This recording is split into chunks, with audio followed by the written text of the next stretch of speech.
Assalamualaikum warahmatullahi wabarakatuh.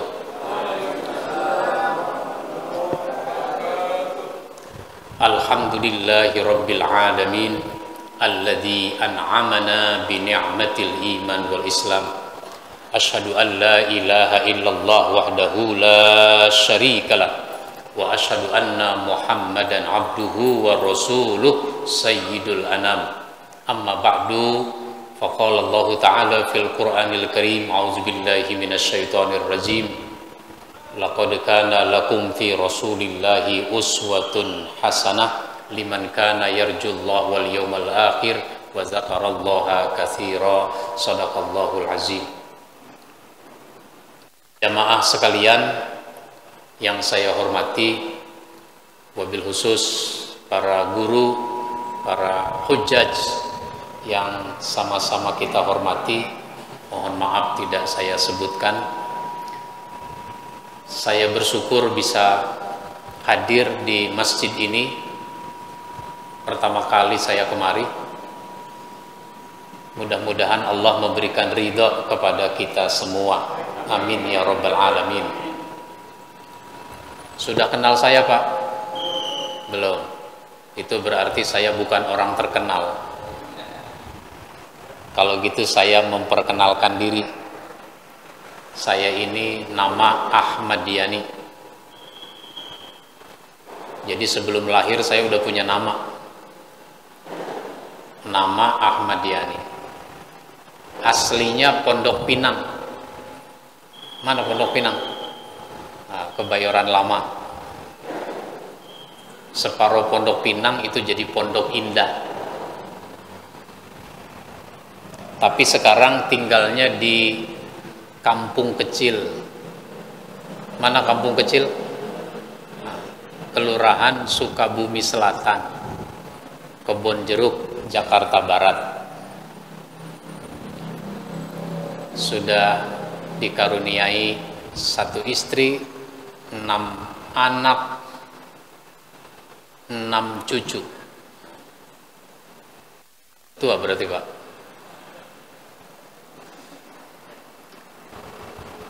Saya menjadi ketua Departemen Dakwah Pengurus Pusat Dewan Masjid Indonesia. Kantornya di Jalan Matraman. Ketua umumnya Pak Yusuf Kalla. Saya juga anggota Komisi Dakwah MUI Pusat.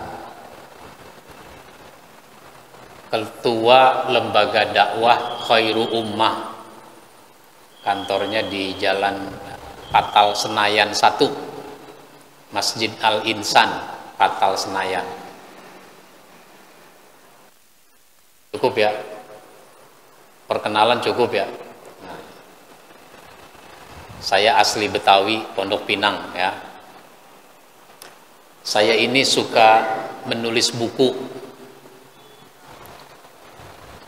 Buku saya yang baru ini adalah belajar kepada para sahabat Nabi.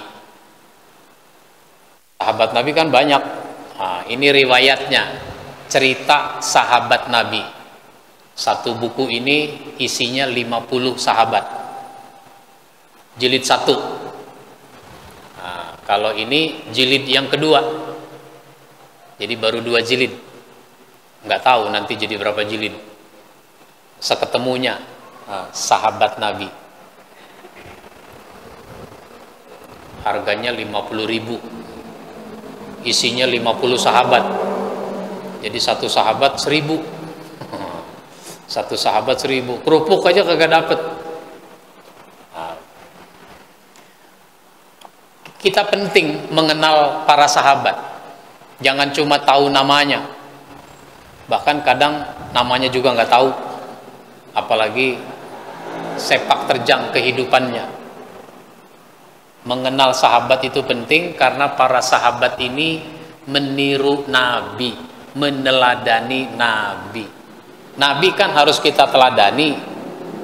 Nah, yang meneladani secara langsung itu para sahabat. Sehingga kita perlu mengenal para sahabat. Itu maksud saya menulis buku ini. Saya sederhanakan cerita sahabat itu ke dalam buku ini.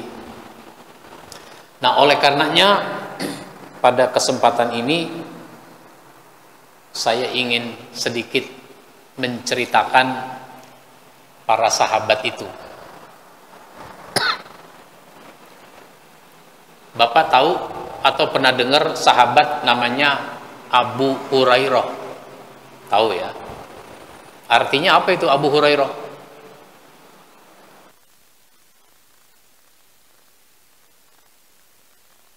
Nah, Abu itu artinya bapak. Hurairah itu artinya kucing. Kok jadi bapak kucing? Emang anaknya kucing? Nah, nama aslinya sebenarnya Abdurrahman. Namanya Abdurrahman. Dia masuk Islamnya tahun ke-7 Hijrah. 7 tahun sesudah Nabi hijrah ke Madinah, dia baru masuk Islam. Makanya dia merasa ketinggalan jadi orang Islam. Sehingga dia menghabiskan sebagian besar waktunya bersama Nabi. Kemana Nabi pergi, dia ikut. Di mana Nabi berada, dia ada di sisi Nabi. Nah, begitu. Kecuali kalau Nabi ada di kamar, ada di dalam rumahnya, di kamar sama istrinya, ya nggak ada Abu Hurairah di situ.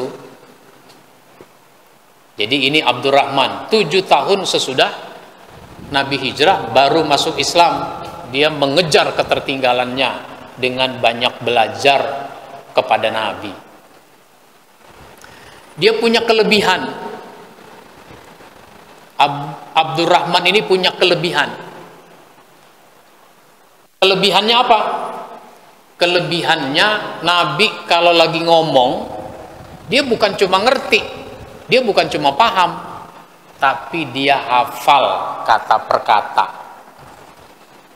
Daya rekamnya begitu kuat. Hafal kata per kata, dan dia bisa ceritakan lagi omongan Nabi itu kepada orang lain meskipun udah setahun 2 tahun tanpa berkurang satu kata pun.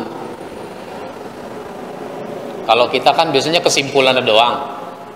Kalau dia redaksinya kata per kata. Makanya sahabat ini menjadi salah seorang sahabat yang paling banyak meriwayatkan hadis. Sehingga kalau kita baca buku-buku hadis, kitab-kitab hadis, mesti ketemu namanya. Cuma di dalam kitab hadis namanya bukan Abdurrahman, namanya Abu Hurairah. Nah, gitu. Abu Hurairah, yang artinya bapak kucing. Kok dipanggil bapak kucing? Karena dia punya kucing kesayangan. Kemana pergi dibawa. Kalau dia lagi males bawa kucing, kucingnya ngintilin dia. Tahu ngintil? Ngikutin. Kucingnya ngikutin dia. Sehingga dia disebut bapak kucing. Padahal kita sama anak nggak gitu-gitu amat kan. Jangankan kemana-mana, ke masjid aja kita nggak, anak kita nggak ngintil ini. Kalau kita ke masjid, anak ngintil nggak? Enggak. Ngomong-ngomong, banyakan anak-anak apa banyakan orang tua? Banyakan anak ya. Tapi kalau di masjid kenapa banyakan yang tua ya? Hah?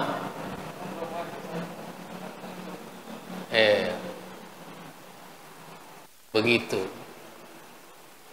Maka sahabat-sahabat itu suka ngajak anak-anak ke masjid. Sampai itu anaknya karena ngikutin bapaknya, itu anaknya bisa jadi pinter. Misalnya Umar bin Khattab itu punya anak namanya Abdullah. Abdullah bin Umar. Itu Abdullah bin Umar suka ngintil bapaknya. Ada pengajian, ngikut, dengerin. Maka Abdullah bin Umar menjadi seorang sahabat yang luas ilmunya. Luas ilmunya, yang kemudian dikenal dengan Ibnu Umar. Begitu. Nah, sahabat Abu Hurairah ini semangat belajarnya sangat tinggi. Semangat belajarnya tinggi. Habis dia waktunya bersama Nabi. Suatu ketika dia datang ke pasar. Di pasar sahabat-sahabat pada dagang. Kalian ini bagaimana sih? Kok masih di pasar saja? Padahal di masjid Nabi lagi bagiin warisan. Hah? Warisan? Iya, yang benar. Ya kalau nggak percaya datang aja ke masjid. Bayangannya kalau disebut warisan apa? Harta. Kalau kami pergi ke masjid, ini dagangan kami bagaimana? Saya jagain, tenang aja nggak bakalan hilang. Akhirnya mereka pergi ke masjid. Abu Hurairah nungguin tuh di pasar. Di masjid sholat, terus baca Quran, terus Nabi ngajar. Nabi ngajar ceramah tentang halal dan haram. Sekarang kan banyak orang nggak peduli urusan halal sama haram. Yang penting dapat, yang penting enak. Nabi ajarkan ilmu tentang halal dan haram. Selesai Nabi ceramah, bubar. Nggak ada pembagian warisan. Ditungguin, nggak ada, udah pada bubar semua. Ya akhirnya ini sahabat yang pada dagang balik lagi ke pasar. Sampai di pasar Abu Hurairah itu dikomplain. Apa dikomplain? Hah? Ya dikomplain. Bahasanya apa ya kalau dikomplain tuh? Dipertanyakan. Nah, gitu aja dah, dipertanyakan. Abu Hurairah dipertanyakan, Abu Hurairah, gimana sih ente ngomong? Nggak ada tuh Nabi bagi-bagiin warisan. Loh, masa sih? Iya, nggak ada. Emang kalian nggak ketemu siapa-siapa? Ketemu Nabi, para sahabat, ngapain? Ya sholat. Terus baca Quran. Terus ilmu Nabi ajarkan tentang halal dan haram. Kalian ini bagaimana sih? Itu dia yang namanya warisan Nabi. Warisan Nabi itu 3: sholat, Al-Quran, ilmu tentang halal dan haram. Itu warisan Nabi, bukan harta. Pikiran lu harta aja. Seandainya Nabi meninggalkan harta, Nabi meninggal, hartanya disebut harta waris, itu buat siapa? Ya buat keluarganya, istrinya ada, anaknya ada. Makanya yang bukan ahli waris itu jangan minta warisan. Ahli waris saja nggak semuanya dapat warisan, apalagi yang bukan ahli waris. Karena siapa? Cucu itu kan ahli waris.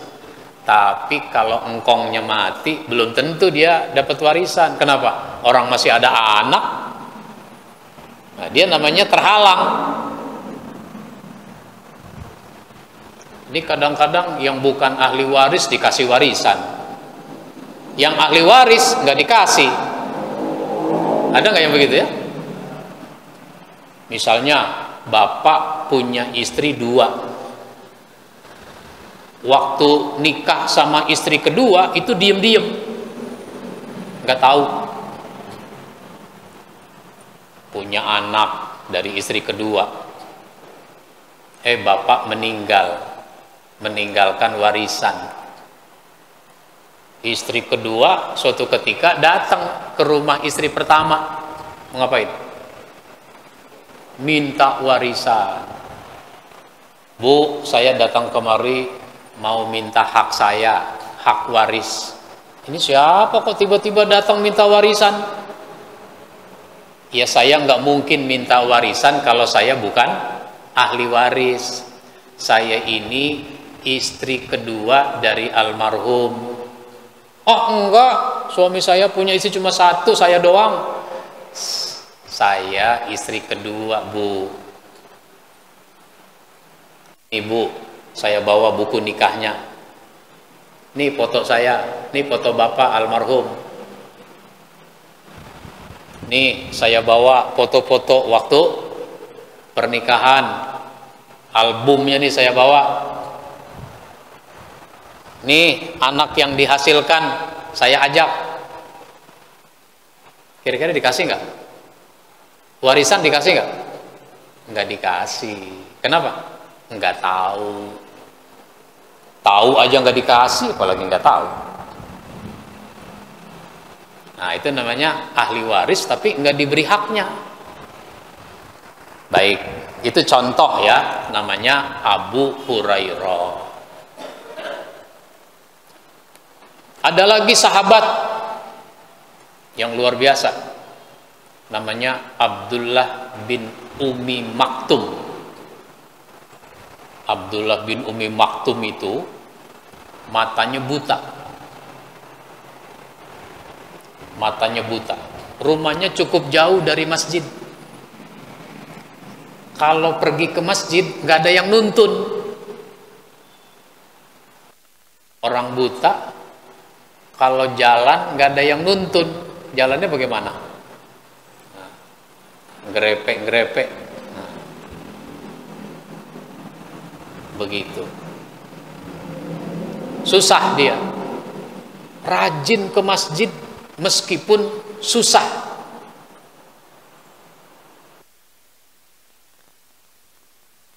Suatu ketika dia menemui Nabi. Ya Rasul, saya ini kan buta, rumah saya jauh, kalau ke masjid nggak ada yang nuntun, jadi tolong berikan kepada saya rukhsah. Apa rukhsah? Nah, keringanan, dispensasi agar saya dibolehkan sholat di rumah. Nabi mungkin nggak tega. Ya, saya berikan kamu rukhsah, nggak apa-apa sholat di rumah. Namanya juga buta, jauh, nggak ada yang nuntun. Kalau begitu terima kasih, saya permisi. Pulang dia, meninggalkan Nabi. Baru jalan beberapa langkah, Nabi memanggilnya kembali. Abdullah, tunggu dulu. Ada apa ya Rasul? Hal tasma'un nida bis sholat. Apakah kamu mendengar panggilan untuk sholat? Kamu dengar azan apa enggak? Naam, iya, saya dengar itu azan ya Rasul. Ya kalau begitu fa'ajib, penuhi panggilan azan. Yang matanya buta, rumahnya cukup jauh, kalau pergi ke masjid nggak ada yang nuntun, kalau dengar azan datang ke masjid. Ini sesuatu yang harus kita koreksi. Kenapa? Karena jamaah kita banyak yang males sholat jamaah di masjid. Kalau hari Jumat penuh nggak di masjid? Penuh. Sampai ke atas-atas Pak Ustadz. Penuh. Kalau sholat berjamaah 5 waktu, berapa saf? 3 saf. 3 saf. Jadi jamaah kita itu yang sholat berjamaah di masjid itu kalau dihitung rata-rata kasat mata itu 10% paling banyak. 10%. Kalau pengurusnya pada rajin nggak? Yang rajin-rajin, yang kagak-kagak.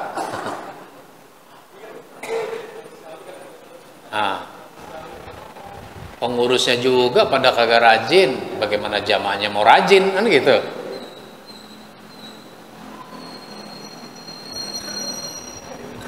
Kalau susunan pengurus ada berapa orang? Susunan pengurus ada kali 30 ya? Nggak nyampe. Gitu. Ada yang 40 ada masjid itu pengurusnya. Ketua siapa, wakil siapa, sekretaris siapa, wakil sekretaris siapa, bendahara wakil, itu aja udah 6. Di atasnya ada pembina, penasehat, pengawas.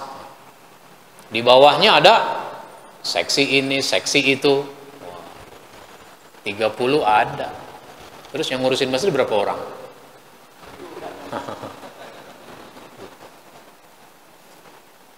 Itu contoh.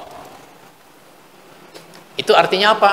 Rasulullah Sallallahu Alaihi Wasallam menekankan kepada para sahabat untuk sholat berjamaah di masjid. Sholat di rumah itu kalau lagi keadaannya darurat. Daruratnya bagaimana? Sakit. Sakit yang menyebabkan dia nggak bisa jalan ke masjid. Kan ada juga sakit masih bisa dia jalan. Sakit apa tuh? Sakit gigi. Bisa jalan nggak sakit gigi? Bisa. Sakit gigi, jalan ke masjid. Lagi pula yang sakit bukan giginya. Apanya yang sakit? Gusinya yang sakit. Gusinya yang sakit, bengkak. Bisa jalan ke masjid. Begitu. Pak, enggak ke masjid? Enggak. Saya sholat di rumah aja. Emang kenapa? Saya lagi sakit. Sakit? Kelihatannya Bapak sehat-sehat aja. Gue lagi sakit hati tahu. Sakit hati sama siapa? Sama pengurus. Sakit hati. Datang ke masjid itu urusan kita dengan Allah, bukan urusan kita dengan pengurus. Kalau nggak suka sama pengurus ya udah nggak apa-apa. Tapi jangan menyebabkan kita nggak ke masjid. Begitu ditekankan. Maka sahabat Abdullah bin Umi Maktum teruji semangatnya sholat berjamaah di masjid. Makanya kalau Rasulullah Sallallahu Alaihi Wasallam lagi pergi, sahabat-sahabat yang lain juga lagi pada pergi, nggak ada di Madinah. Misalnya lagi perang gitu kan nggak ada di masjid, lagi perang. Apalagi perang Tabuk, jauh. Perang Tabuk itu jalannya aja. Kalau jalannya 20 hari pergi, pulangnya ya 20 hari juga. Perangnya berapa hari? Kan gitu. Nah, kalau Nabi lagi nggak ada, sahabat-sahabat lain juga lagi pada ikut Nabi, lah yang jadi imam siapa? Nah, ini Nabi tunjuk Abdullah bin Umi Maktum menggantikan Nabi jadi imam. Begitu. Jangan sampai di masjid nggak ada imam. Kenapa? Yang satu kondangan, yang satu belum pulang dagang, yang satu lagi macet. Nah, giliran tiga-tiganya ada, nggak ada yang maju. Dorong-dorongan. Allahu Akbar, la ilaha illallah. Nggak ada yang maju. Maju Ji. Ente aja. Ente maju. Oh, udah ente aja. Kenapa megang-megang tenggorokan? Lagi batuk. Udah ente aja. Habis ngerokok melulu ya jadi batuk. Begitu. Nah, maka imam itu selalu ada, tersedia. Apalagi hari Jumat. Itu mesti ada namanya khotib. Termasuk khotib, cadangan khotib.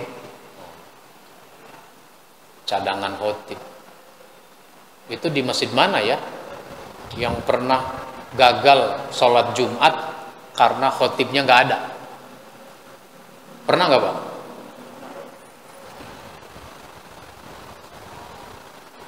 Ada sekitar 4 atau 5 tahun yang lalu, sekitar 5 tahun yang lalu, saya diminta mengisi acara pelatihan khotib di Masjid Nurul Amal, Universitas Mercu Buana. Sebelah mana tuh Mercu Buana? Oh, belah sono ya. Jadi saya diminta mengisi acara itu, pelatihan khotib. Pesertanya selain dari internal Mercu Buana, itu juga dari masjid-masjid sekitar. Kenapa mengadakan acara ini? Termasuk untuk masjid-masjid masyarakat. Ada kejadian Pak Ustadz. Kejadian apa? Berapa bulan yang lalu berapa bulan yang lalu di suatu masjid, Pak Lurah datang mau sholat Jumat, tapi ketika Pak Lurah nyampe udah hampir masuk waktu, orang justru bubar. Apa dia ketinggalan? Orang bubar. Pak Lurah tanya, kok bubar? Nggak ada khotib. Kita disuruh cari masjid terdekat. Oh begitu. Emang nggak ada cadangannya juga? Nggak ada. Jadi begitu ceritanya. Nggak ada khotib cadangan. Maka Mercu Buana ngadain itu untuk membantu masyarakat mengkader khotib.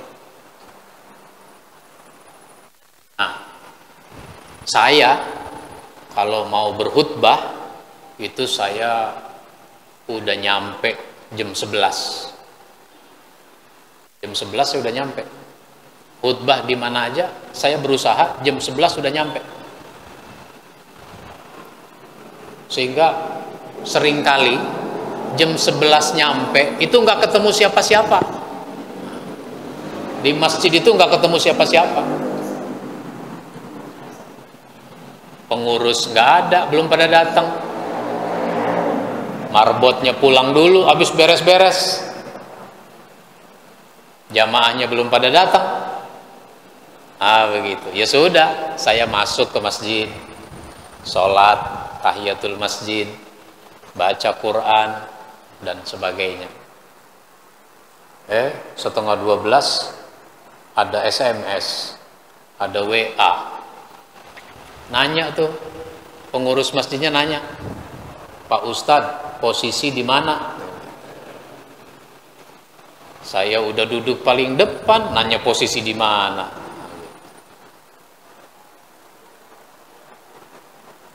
Itu contoh. Tapi kalau ketemu pengurus, datang jam 11, ada pengurusnya, ketemu, Senang sekali tuh pengurus. Alhamdulillah, Pak Ustadz udah datang. Saya Pak Ustadz, kalau khotib 11:30 belum datang, saya bisa jantungan Pak Ustadz. Ya saya ngerti karena nggak ada cadangan gitu. Makanya yang bagus masjid itu punya khotib cadangan. 11:30 belum datang, pengurus mah tenang, ada cadangan. 11:45 belum juga datang, pengurus tenang, ada cadangan. 5 menit lagi dipastikan khotib nggak datang, pengurus tenang karena ada cadangan. Begitu. Cuma yang nggak tenang cadangannya. Cadangannya nggak tenang. Waduh, jadi juga gue nih khutbah. Gue belum siap. Lah, masa cadangan belum siap? Cadangan itu mestinya kayak pemain bola cadangan. Bagaimana? Oh, udah siap banget. Nah, ini contohnya nih. Jadi, kalau Nabi pergi, Abdullah bin Umi Maktum ditunjuk oleh Nabi untuk menggantikan beliau jadi imam. Jangan asal gantiin, memenuhi syarat apa enggak. Bacaannya dicek lagi. Orang jadi imam itu kan nomor 1 bacaannya benar apa enggak, panjang pendek, mahorijul huruf, qalqalah. Kan kadang-kadang qalqalahnya ketinggalan. Baca qul huwallahu ahad, Allahus somad. Qul huwallahu ahad, Allahus somad. Gitu. Ada qalqalahnya. Kalau ngaji baca Quran jadi imam pakai irama. Irama ngikuti bacaan. Jangan bacaan ngikutin irama. Lah kalau bacaannya pendek, iramanya panjang. Akhirnya apa? Itu ayat ngikutin irama yang panjang, padahal nggak panjang dia. Pernah Pak, saya ceramah di suatu masjid, saya nggak jadi imam, ada yang jadi imam. Dia baca apa? Wailul likulli humazatil lumazah alladzi jama'a malan wa 'addada yahsabu anna malahu akhlada. Gitu. Ujungnya dipanjang-panjangin semua sama dia. Orang-orang bubar, saya tegur dia. Pak, kalau jadi imam baca yang pendek jangan dipanjangin. Perbaiki lagi Pak. Yang pendek yang mana Pak Ustadz tadi itu? Ya itu tadi ujung-ujungnya itu. Wailul likulli humazatil lumazah. Jangan zah. Baik. Ini. Ada sahabat yang lain. Bapak udah tahu belum? Abangnya Umar bin Khattab. Nggak tahu? Belum tahu. Kalau adiknya? Adiknya Umar bin Khattab siapa? Belum tahu. Ini namanya Pak Alex Pak. Kalau Bapak tahu dikasih 50.000 sama dia.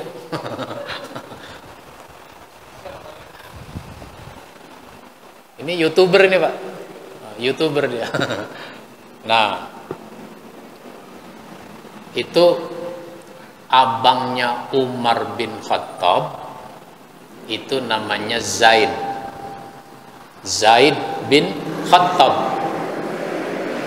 Kalau adiknya namanya Fatimah. Fatimah binti Khattab. Umar mengatakan tentang Zaid, dia lebih dulu dalam 2 kebaikan dibanding saya. Dia lebih dulu dalam 2 kebaikan dibanding saya. Apa itu 2 kebaikan? Pertama, dia lebih dulu masuk Islam. Jadi yang masuk Islam duluan itu abangnya Umar. Adiknya juga duluan dibanding Umar.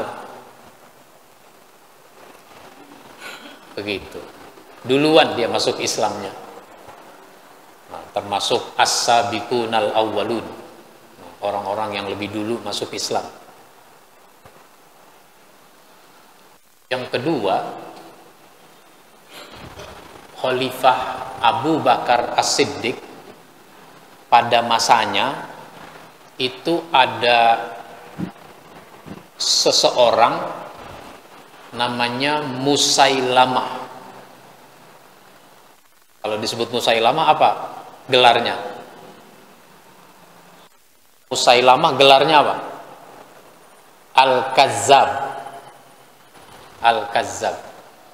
Nanti bulan Ramadan ngadain cerdas cermat, Pak. Ngadain cerdas cermat. Soalnya itu apakah sebutan untuk seseorang yang bernama Musailamah? Regu A nggak tahu, regu B nggak tahu, regu C nggak tahu. Penonton Al-Kazzab, penonton tahu. Lu kenapa nggak ngikut aja?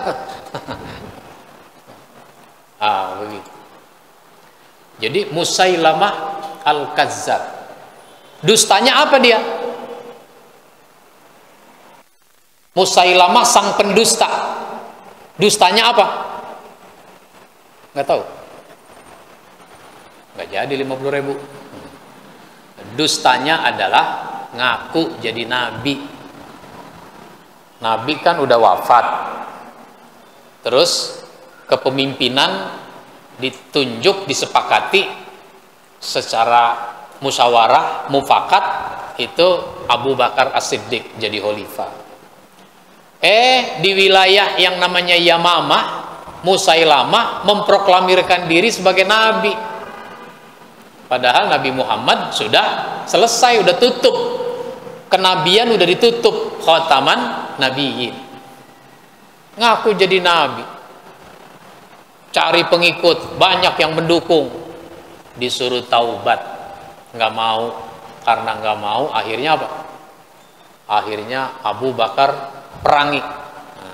Diperangi. Dikirim pasukan perang. Itu yang membunuh, yang berhasil membunuh Musailamah itu adalah Wahsy. Namanya Wahsy. Wahsy bin Harb. Wahsy itu yang membunuh Hamzah, paman Nabi, waktu perang apa? Perang Uhud. Wahsy ini seorang budak. Oleh tuannya dia dikasih tugas. Kamu ikut perang, siapkan senjata. Yang ditugaskan kepada kamu adalah membunuh Hamzah. Jadi kamu nggak usah membunuh-bunuh yang lain, Hamzah aja diincer. Gitu. Hamzah itu pamannya Nabi.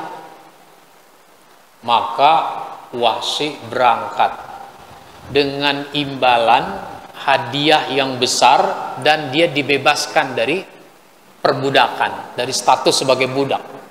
Jadi orang merdeka kalau berhasil membunuh Hamzah. Berangkat, diincar itu, mana Hamzah?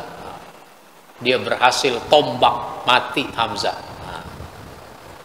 Nah, ini waktu Abu Bakar jadi khalifah, dia juga ikut perang karena dia udah masuk Islam. Jadi ketika Futuh Mekah, dia masuk Islam. Cuma Nabi belum bisa menghilangkan rasa dukanya, Nabi belum bisa menghilangkan luka di dalam hatinya karena si Wahsy ini dulu yang membunuh pamannya.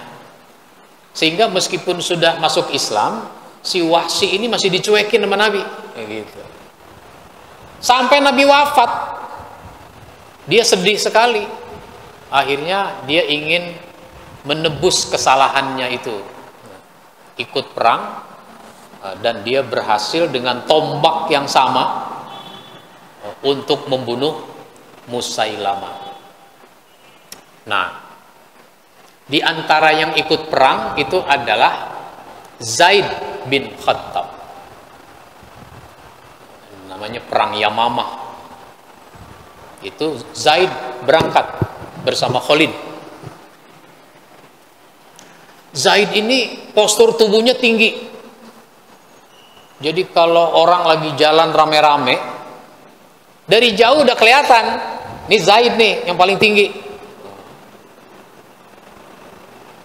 Saya suka ceramah di Garuda GMF di bandara, di Masjid Garuda GMF, namanya At-Taqwa. Itu ada karyawan tinggi, 2 meter kali itu, tinggi. Orang yang lebih tinggi dari saya, itu dia